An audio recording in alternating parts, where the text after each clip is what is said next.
সাম্যের কবি, বিরহ ও বেদনার কবি, বিদ্রোহের কবি জাতীয় কবি কাজী নজরুল ইসলামের ১২৬তম জন্মবার্ষিকী আজ।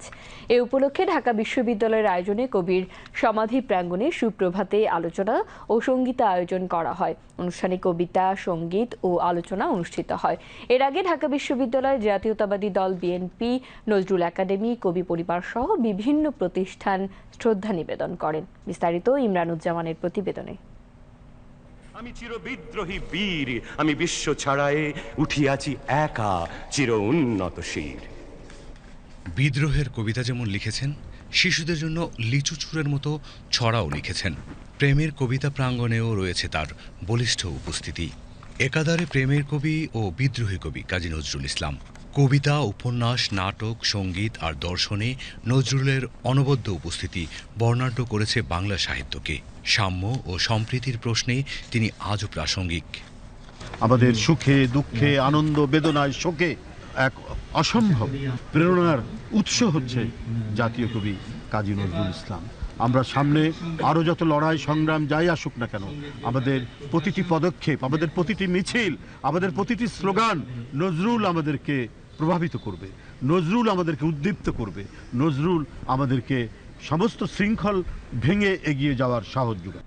জাতিতে জাতিতে বিভেদের বেড়াজাল ভাঙার যে মন্ত্র, তা প্রথম পড়েছিলেন নজরুল।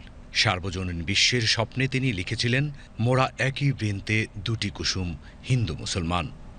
ছাত্র জনতার গণ অভ্যুত্থান পরবর্তীতে যে নতুন সম্ভাবনা তৈরি হয়েছে, তাতে অন্যায়ের বিরুদ্ধে প্রতিবাদ জারি রাখা এবং সর্বাবস্থায় সাম্য এবং শান্তি বজিয়ে রাখবার জন্য নিজেদের ইস্পাত কঠিন ঐক্য ধরে রাখা, এই দুটো শিক্ষাই আমাদের এই মহান কবি তার বিভিন্ন লেখাতে এবং তার জীবনের যে আলেখ্য, তার দ্বারা তিনি সেটি প্রমাণ করেছেন। শুধু লিখেছেন তাই না, নিজে সেটি তিনি করে দেখিয়েছেন।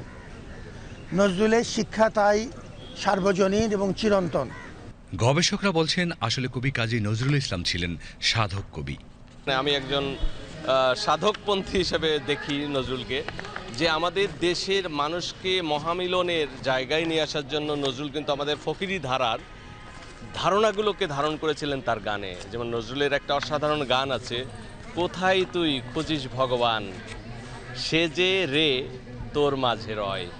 অন্যদিকে কবিনাতনি খিলখিল কাজী বলছেন, শান্তি ও সাম্যের প্রশ্নে নজরুল সর্বকালে প্রাসঙ্গিক। সত্যের পথে থাকবো, অন্যায় অত্যাচারের বিরুদ্ধে কথা বলবো, রুখে দাঁড়াবো। এই কাজগুলোই যদি আমরা সকলের মাঝে ছড়িয়ে দিতে পারি, আমরা তাকে ধারণ করতে পারি, তবেই কিন্তু আমাদের সার্থকতা লাভ করবে। নজরুলের লেখা বিদ্রোহী কবিতা যেমন বাঙালির দ্রোহের সক্ষমতার প্রমাণ রেখেছিল ব্রিটিশ ভারতে, যা এখনও সাহস যোগায় সমরে, বিদ্রোহে। কবি নজরুলের যে কিছু কবিতা আছে, এগুলো পড়ে আমরা উদ্বুদ্ধ হই এবং আমরা আরও জেগে উঠি এই বাংলাদেশকে নতুন করে গঠন করতে। ওনার এত সৃষ্টি, তাতে আমরা সবসময় উদ্বুদ্ধ হই। তাই আমার মনে হয় যে বাংলাদেশকে এই নজরুলের এই সৃষ্টিগুলো দিয়েই এগিয়ে নিয়ে যাওয়া সম্ভব। কাজী নজরুল ইসলাম সেই 1952-71 আন্দোলন সংগ্রাম এবং এই 24-এ এসেও সেই বিদ্রোহী কবিতার মতো করে নবীন তরুণদের সমানভাবে জাগ্রত করে সম্মুখ পানে এগিয়ে যাওয়ার।